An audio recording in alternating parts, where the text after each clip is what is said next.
Hey guys, wanted to review with you today how to find the measures of both interior and exterior angles of polygons and refresh your memory on the stuff that we learned before this whole pandemic started. I am going to ask that you give me patience. Hopefully there won't be too much background noise in this video, but if there is, we will definitely figure out a way around it. We'll figure it out and make it work, okay? So the first thing we're going to do is review how to find the sum of the interior angles of a polygon. And if you remember, an interior angle of a polygon is formed by two sides. So for example, this red angle, or all these red angles, are what are called interior angles, okay, in that pentagon. So if I wanted to find what all five of those interior angles add to, that's the sum, that means add to, right? I would take the number of sides, we're going to call that n, and I'm going to subtract 2 from that, and then multiply that number by 180. And if you recall, the reason we do that is because every polygon can be divided into n minus 2 triangles.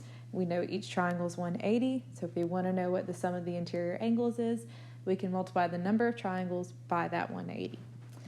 The next thing I want to talk about with you is the sum of the exterior angles of a polygon. So if you remember, an exterior angle is formed by simply extending one side. So for example, that blue angle is an exterior angle. So if I extend the sides of each of this pentagon, you're going to see all those exterior angles.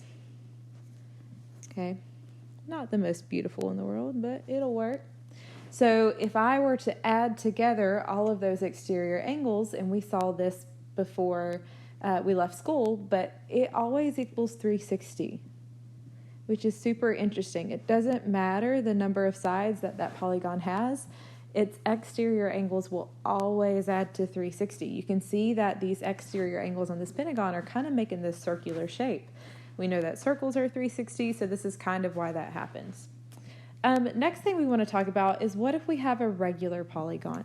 Okay, so refresh your memory real quick. What does it mean for a polygon to be regular? Well, it means that all the sides are the same length and all the interior angles are the same measure. So if I want to find the measure of one of those interior angles, I can take the number of sides, subtract 2, multiply by 180. So remember, that gives you the sum. That gives you what they all add to. And then I can divide that number, that sum, by n, the number of sides. So I figure out what they all add to, and then I divide by how many of them there are, and that gives me just one measure individually. Very similar with the exterior angles, I can take the sum, which is 360, and divide it by the number of sides, and that will give me the measure of an exterior angle in a polygon. Last thing we want to talk about is what if the problem is asking you, instead of finding an angle measure, what if it gives you an angle measure and asks you to find the number of sides? So there are several different ways to do this, but one way to do this, they may give you an interior angle and ask you to find the number of sides. They may give you an exterior angle and ask you to find the number of sides. But what you want to do is always try to use that exterior angle, because if I use that exterior angle, then I can say the number of sides is 360 divided by that exterior angle measure. Okay? And that's going to be the easiest way. Again, there are several other ways to do this, but I think that's going to be the simplest way for you to kind of use.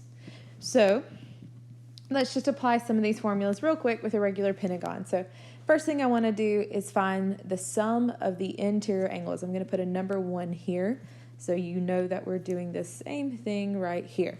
So we're going to find the sum of the exterior angles in a regular pentagon. So I know that my number of sides is 5.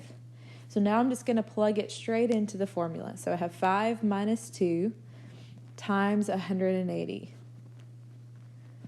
So that becomes 3 times 180, which is 540. Be careful if you're putting this first step into your calculator. Make sure you include those parentheses, because if you don't, then your calculator is just going to do 2 times 180 and then 5 minus that number. So another reason to always make sure your final answer makes sense in your problem too. All right, let's look at, I'm going to call this equation number 2. Now let's say we just want to find one angle measure in this regular pentagon. So if I want to do that, then I can take my sum, right? 5 minus 2 times 180. And I'm going to divide it by the number of sides, 5. So I know that the sum is 540. I'm dividing that number by 5. So I get that each individual interior angle is 108 degrees. Okay? So that tells me each one of these red angles is 108 in this regular pentagon. And last thing I want to look at with you in this regular pentagon is, let's look at this equation. I'll call it number 3. So now let's say that I just want to figure out what one exterior angle measures. So I know they all add up to 360, all those blue exterior angles. So if I divide that by the number of sides, which is 5, I'm going to get the measure of each individual exterior angle, which is going to be 72 degrees. So each one of those exterior angles, those blue ones, are 72. Okay. One other thing that I want you to notice and pay close attention to is look at that interior and exterior angle right here. We have 72 and 108. If you notice, their sum is 180 total. That always happens with interior and exterior angles. So if you know one of them, you can always subtract from 180 to find the other. So what we're going to do now is that worksheet that each of you have, I just want to go through a few problems with you. We're going to go through 4 together. And then you're going to do the rest, number 1 through 17, on your own. If you want, you can create a Google Hangout session and do some of it together. If you want to, you can FaceTime each other and do some of it together. But let's make sure that every problem is done and that it's done with some thought put into it. Make sure they're done well. We want to make sure we get this concept because it's super important for the next concept that we're going to be going into next Wednesday. So we'll kick it off. I'm going to look at number 3 together. We've got to make a decision here. We've got to read the question, and then we have to figure out what formula out of the ones listed on that front page is going to be most useful for me in this situation. So number 3 says, what is the measure of each interior angle of a regular octagon? So we want each interior angle, and we're looking at a regular octagon. So I'm going to flip back. Okay. So first equation that we wrote down was for the sum. So I know it's not going to be that one because my problem said each interior angle.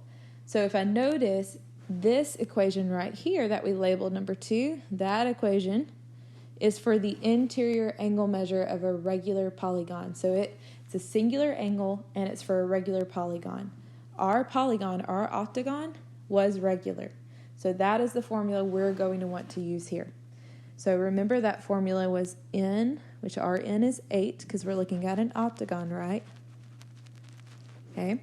Minus 2 times 180 divided by the number of sides, 8. So I'm just looking at that formula from that front page and I'm substituting in my n value. So that becomes 6 times 180 divided by 8. So that's 1,080 divided by 8. And I get that each interior angle of a regular octagon is 135. I don't know why I said that word. I said octagon. That was random. All right, so that's number 3. Okay, so you're just reading the question, decide what formula you want to use, apply the formula. Number 6, so it says the sum of the interior angles of a polygon is 1,620. How many sides does it have? So this one's a little different. We're actually trying to look for our n value. We don't know what n is right now. We want to figure out what n is. So we do, however, know the sum. So I'm going to go look at that front page, and I'm going to figure out which equation was used to find a sum. And that's the equation number 1. Okay, n minus 2 times 180, n minus 2 times 180. Okay, so I know what my sum is. So maybe I can use that number 1 formula to help me figure out what n is. So I'm going to set it up. N minus 2, because I don't know what n is, times 180 equals 1,620. Okay, so now I need to solve this equation for n. So there are a few different ways to begin. You can distribute the 180. Okay, you can distribute it to the n, you can distribute it to the 2, or you can choose to divide the 180 by both sides, which is what I'm going to do. It will leave you to the same result. So if you're more comfortable with one way over the other, then do it the way you want to do it. Okay? So we can see when we divide 180 on both sides, the 180 on the left side cancels, so I'm left with n minus 2 on the left side. If I divide using my calculator, 1620 divided by 180, I'm going to get 9. So now I have n minus 2 equals 9. So now I can add 2 to both sides, and I get n equals 11. So I know that my polygon has 11 sides. Okay. So again, we're kind of picking out the formula to use. Most common mistake here is to plug in 1620 for n, but that is a degree measure. N is a number. It's a number of sides. So there's a difference there. Make sure you're paying close attention to that. The next question I want us to look at is number 11. Okay. So again, we're going to read the question. We're going to try to see what formula do I need to use here, and then we're going to apply that formula. So number 11 says this: if the interior angle of a regular polygon, so we've got an interior angle, we know the polygon is regular, is 108, how many sides does the polygon have? Now, you may recognize 108 from that example we just did together on the front page. But let's pretend that we don't know what our polygon is yet, okay? And we want to see if we can figure it out. So we know what an interior angle is. We want to figure out how many sides the polygon has from there. So look at this last little box. It says that I can find the number of sides by taking the exterior angle and whatever that is, doing 360 divided by that exterior angle. Well, we have an interior angle, but how are the interior and exterior angle related to each other? So if you remember, those are supplementary. So I can find the exterior angle, forgive my stylus, by doing 180 minus 108. So if I do that, I get that the exterior angle of this polygon is 72. So now, looking back on that front page, I see that I can do 360 divided by that exterior angle, and that'll give me the number of sides. So I'm going to do 360 divided by my exterior angle in my polygon 72, and I get that the number of sides is 5. So the polygon I'm looking at is a pentagon. It has 5 sides. Okay? So that, I think, is probably the simplest way to do that problem. If you know the interior, just subtract from 360 or 180 to get the exterior, and then divide that, or divide 360 by that. All right, last problem I want us to look at together, number 14. And I saved a bit of a doozy for last. It looks worse than it is, I will say that. So in number 14, they don't really give me a ton of instruction. They just say solve for x. So I don't really know a ton about this polygon other than the number of sides that it has. So I can figure that out. So we're going to start there. So I see 1, just counting up the number of sides, 2, 3, 4, 5, 6. So there are 6 sides. So I know my n in this problem is 6. Okay? Now, this hexagon, we don't know that it's regular. So we don't know all those sides are the same length. We know for sure those angles aren't all the same measure. I can see one's 110, one's 116. So I'm not going to be able to just like set 8x minus 1 to 110. Okay, I don't know that those are the same size. So what I'm going to have to do is I'm going to have to find the sum. I need to know what all of those angles add to. And remember, the sum was found by doing n minus 2 times 180. So if I calculate my sum for this hexagon, I get that the sum is 720. And you can use your calculator to help you with that. If you just love doing that by hand, then do it by hand. That's fine. So I know that each of those 6 angles, if I add them all together, they're going to equal 720. So I'm going to do that. I'm going to add them all together. So I'll start with 8x minus 1. So I'm going to do 8x minus 1 plus, and then I'm going to go to a different angle, 5x plus 36. And I'm just going to work my way around and add up all of those angles together.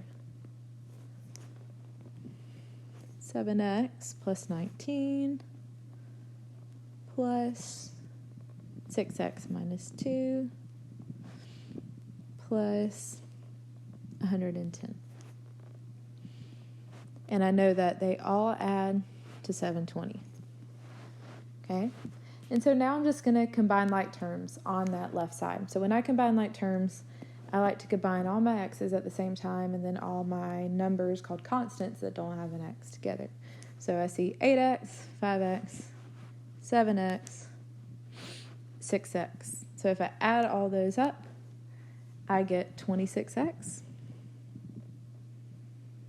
Okay, now I'm going to go back through again and I'm going to add up all my constants. So minus 1 plus 36 plus 116 plus 19 minus 2 plus 110. So I'm adding all those up and I get 278. Okay, and the right side stays the same. We didn't do anything to that 720. So now I can subtract 278 from each side. When I do, I get that 26x equals 442. And finally, I can divide both sides by 26. And when I do so, I get that x equals 17. So I know the value of x here must be 17. Okay, and that's pretty much it. So you're going to be doing something similar for the remaining problems on here. So just be careful, read the problem, try to make a game plan, figure out which one of those formulas on that front page can help you the most, and then see if you can apply it. You can check your answers with friends if you want before you submit it to Google Classroom. After you submit it to Google Classroom, I'll take a look at them, and then once I release them back to you guys, I'll release the full solutions as well so that you can check all of your work and see which ones you missed, see where you went wrong.